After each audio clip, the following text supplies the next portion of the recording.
Hello and welcome back to this episode. Your presence is meaningful for me. And I believe that it is meaningful for so many other people. You might not even be aware of it. Just your listening, just you being in this sacred space with me. You're receiving the codes, you're carrying the codes, and the ripples of the transmission is touching you and touching others through you. In the first episode, I started sharing how I lived my life. Until that point, my spiritual quest, my search, without knowing what I'm searching. I want to take you from there with me.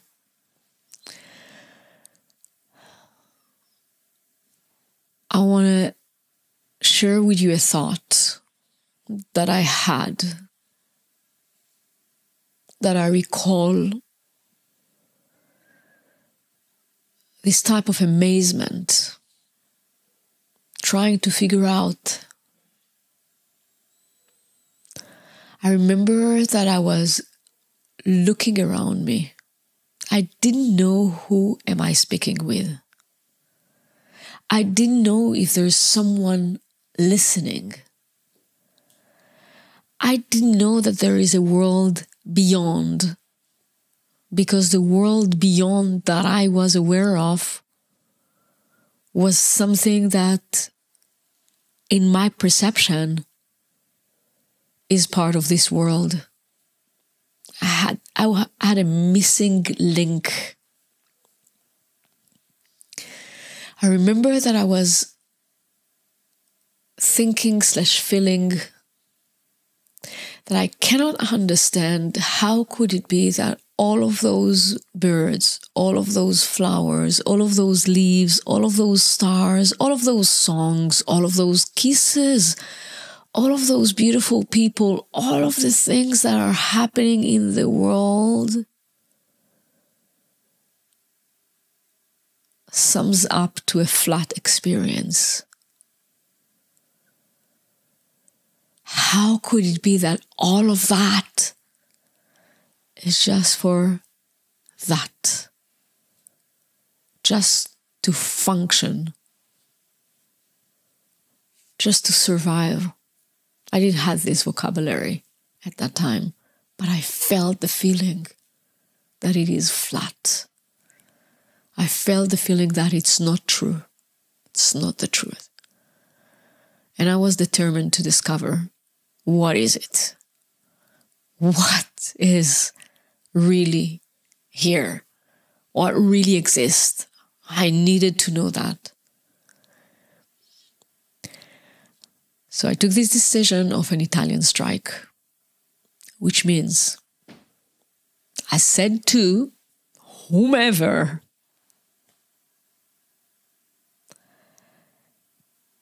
I said, I've invested already a few years of my life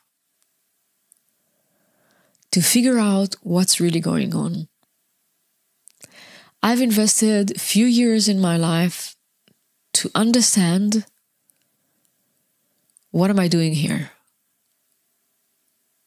And as I'm not getting any answer, I'm probably not looking in the right place.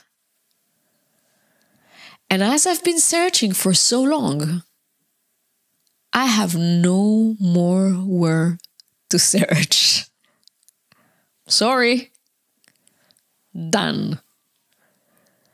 So therefore, I'm assuming that at that time and place that I am now, I'm already supposed to be who I'm supposed to be. And I'm already supposed to do what I'm supposed to do. And as it seems that I'm not going anywhere, I'm not going anywhere.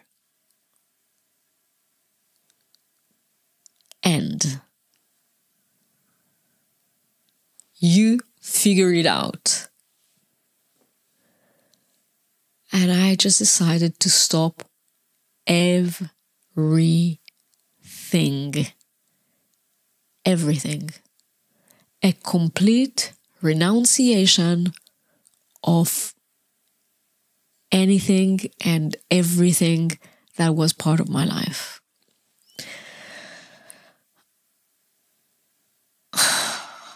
And I stood for that. I gave everything I had. I gave my clothes, letters from my lovers, letters from my father and my mother, photos of my childhood, books that I loved, books that I invested so much in having them, diplomas, projects, spoons, plates, every possession, so-called, that I had, I just gave it all away. It didn't take long. I just knew that this is what I need to do. That was the last thing that I could do. Like, I search everywhere that exists. I had to search where nothing exists. I just gave everything away. And it didn't end in the physical possession. I had a relationship at that time. I brought it into completion. The guy was aware that this is the situation, that I decided on an Italian strike, and therefore nothing going to continue to exist. And I also needed to say goodbye to my position in the agency and to the projects that I had. I found people who could take the projects, the architectural projects that I had. And it was quite challenging to say goodbye to the agency.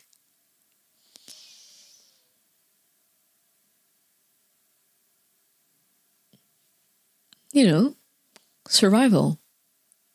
What am I going to do? How would I earn money? What will happen? I invested so much, I worked so much to get this position. No one would let me go, but I had to. I remember the day, and I'm telling you, everything happened like in a few days. Once I set my mind on it, everything happened in a few days. And if you're questioning like the time differences and maybe asking yourself, you know, like, what is the link to the motorbike accident? We're talking about a distance of few months, 3-4 months. So I knew I need to speak with my boss. And I was a little bit shaky. And one day I went to the agency and the day passed without me saying a thing. It felt awkward. I said to myself, remember, tomorrow you have a job to do. And when I entered the day after, I said to myself, at the end of the day, you're not going home without speaking with him and sharing what is happening and what's the plan and what you're doing. And I was preparing myself and I was emotional around it. And I was like, you know, get the feeling, get the energy right, deliver what you need to deliver. And like, really, how far are you going to go with this Italian strike of yours? And I was ready, waiting for the end of the day. And at the middle of the day, he went out of his room. Bye-bye. I'm leaving early today, he said. And I was like, what? It's like, that is not the plan. And I felt bad.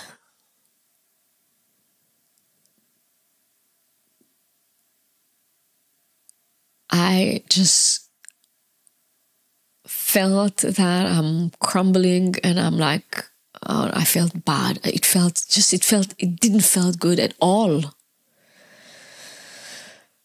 And I said to myself, well, remember this feeling because it's a meaningful one. You do not want to feel those feelings. You don't want to feel like that. This is not what you're going for. So tomorrow, you're not going to wait until the end of the day. It's going to be the first thing in the morning you're going to do. Okay. We're doing it. And as this thought came to completion, he came in saying, there's too much traffic. I cannot go back home now. I'm going to stay a few more hours. Well, those hours were a deep conversation.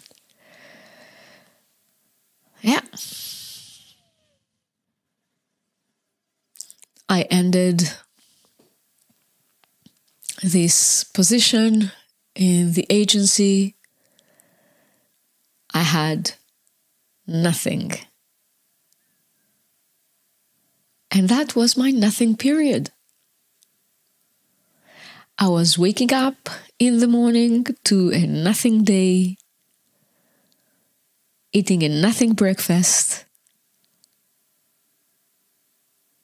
going to the nothing beach, playing frisbee. That was my thing. I was playing frisbee until more or less lunchtime. Coming back to eat nothing lunch, wandering, sitting,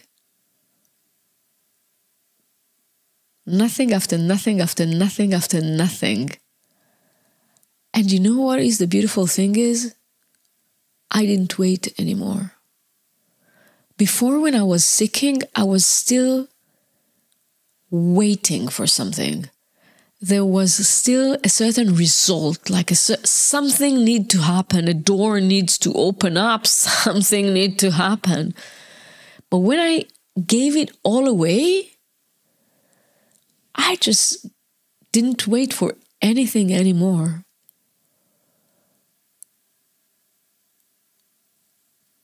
I was fully present in the moment.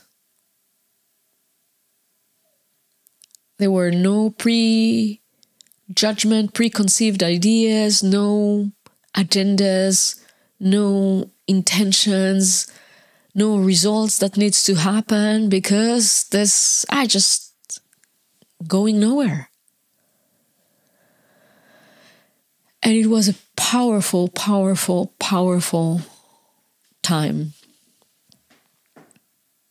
A powerful life experience, just that.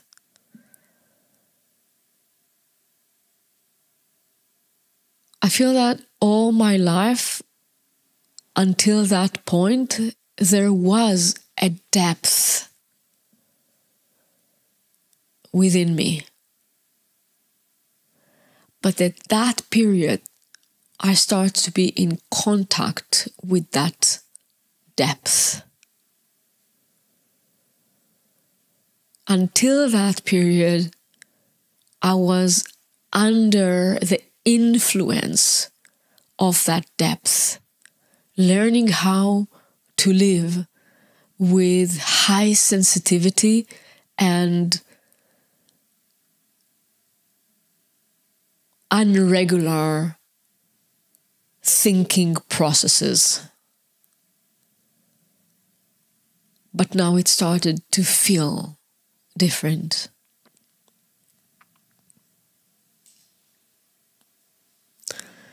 Until one day,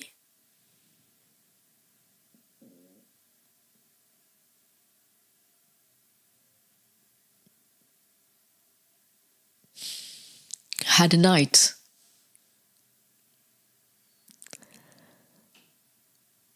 And that night was the night that everything changed in it.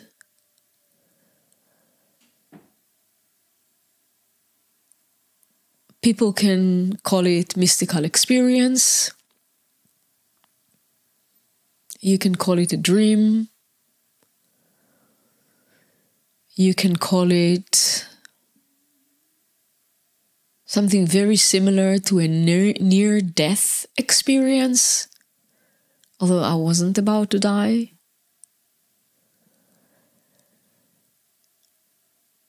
But it is similar to all of that. It is a little bit of a dream, a little bit of a near-death experience, a little bit of a mystical, spiritual experience, but actually, truly, profoundly what it was is a deep encounter with aspects of this life that I was not aware that exist.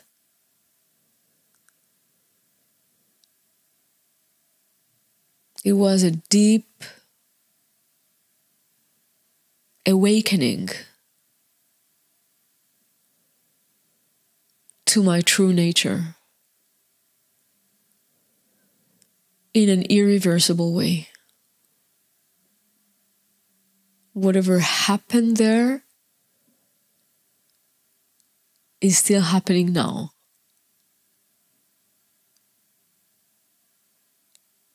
It never ends, and it would never end.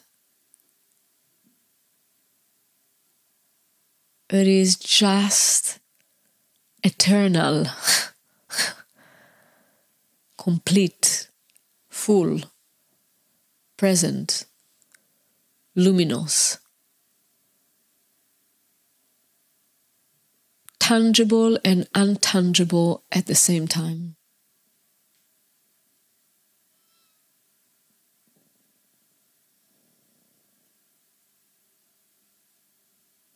The Most High, the Most Holy, the Most Sacred.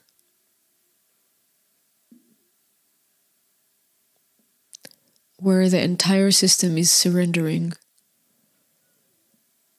to the truth. I want to take you there with me, and I feel that we're going to do that in the next episode. And again, what I would like to bring here now is for you to ask yourself about the sacredness of your journey. How much sacredness, how much of this holy frequency are you bringing to your life?